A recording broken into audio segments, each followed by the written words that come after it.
Nous sommes au jardin Robert-Édouard Hart, autrefois connu comme Pleasure Ground. Pendant tout le 20e siècle, c'est la promenade préférée des Port-Louisiens. Surtout en fin d'après-midi, au soleil couchant, ils viennent prendre le frais. Sur ma gauche, par exemple, avant donc la construction du vrac, du changement du sucre en vrac, on avait une vue splendide sur la rade de Port-Louis. Et toute cette promenade avec des canons entreposés faisait une très belle promenade au bord de la mer avec une vue sur la rade, les bateaux, le mouvement des remorqueurs, des chalands. Et il faut savoir aussi que le Pleasure Ground du côté du Fort Williams a été une plage très fréquentée où il y a eu en particulier des activités des régates. Beaucoup de régates ont été organisées là, organisées par le Grand Bay Yacht Club ou bien par le Port-Louis Yacht Club. Il y a eu des kermesses.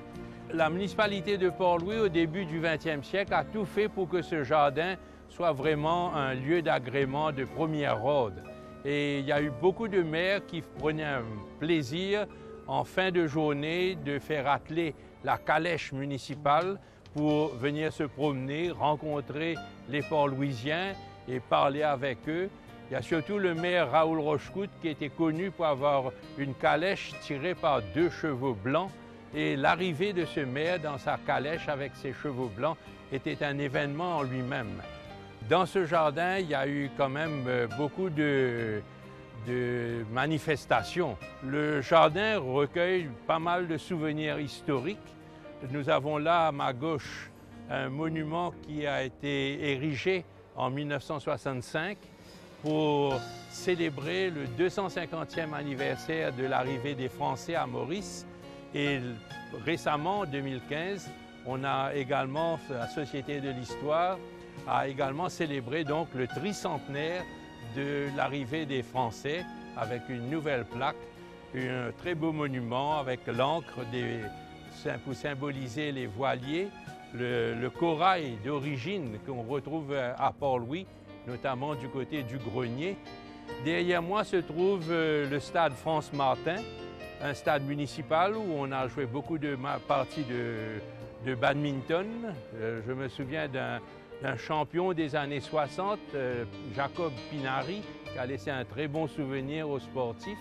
Mais il faut savoir qu'avant d'être un gymnase, un stade France-Martin, ce bâtiment a été une usine à gaz pour produire de l'énergie électrique et éclairer la ville de Port-Louis vers les années 1870. Première tentative pour éclairer les rues de Port-Louis, les rues de la capitale. Ça n'a pas duré longtemps, mais enfin, ça a été un premier essai. Et donc, il reste ce très beau bâtiment. Il y a un monument de Lénine qui est considéré comme monument historique. Alors ça, c'est très amusant parce qu'en Union soviétique, en Russie plus exactement, on est en train de démolir toutes les statues de Lénine et de Staline. Mais ici, à Maurice, la statue de Lénine est considérée comme monument historique, donc protégé par la loi.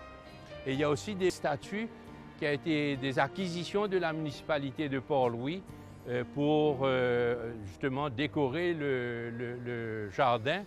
Il y a eu un parc à tortues, il y a eu un parc de cerfs, il y a eu des roseraies, il y a eu beaucoup de plantations de fleurs.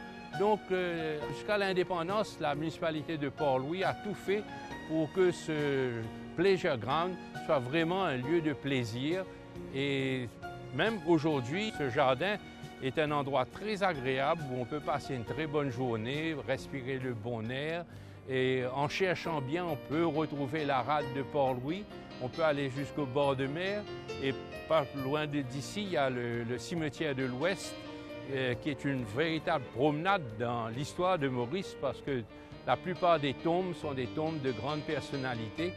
Donc c'est un lieu que les Mauriciens ont intérêt à connaître et à apprécier.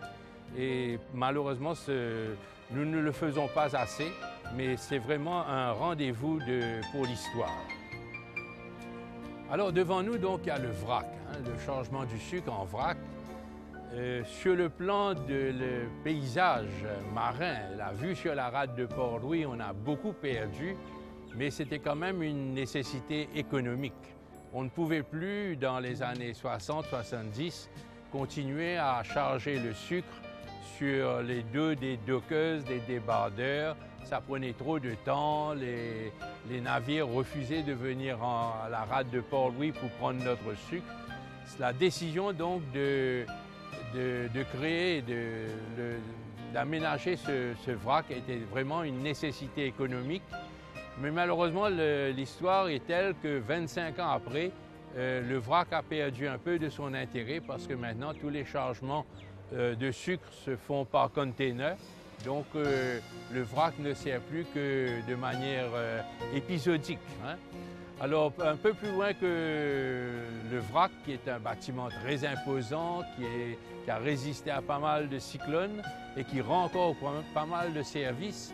Alors, un peu plus loin, nous avons un endroit qui s'appelle le Fort William.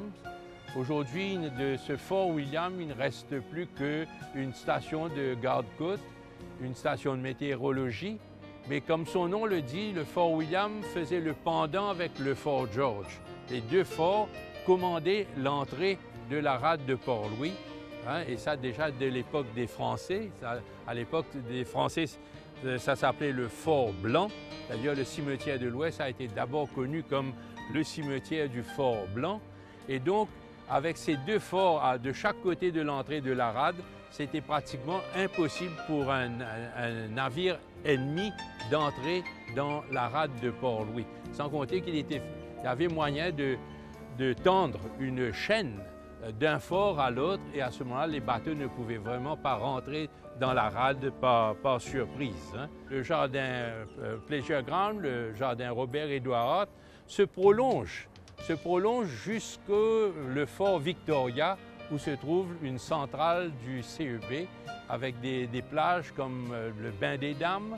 Et donc tout ça, c'est des endroits qui auraient dû avoir été aménagés comme des jardins d'agrément, mais qui le seront dans un proche avenir.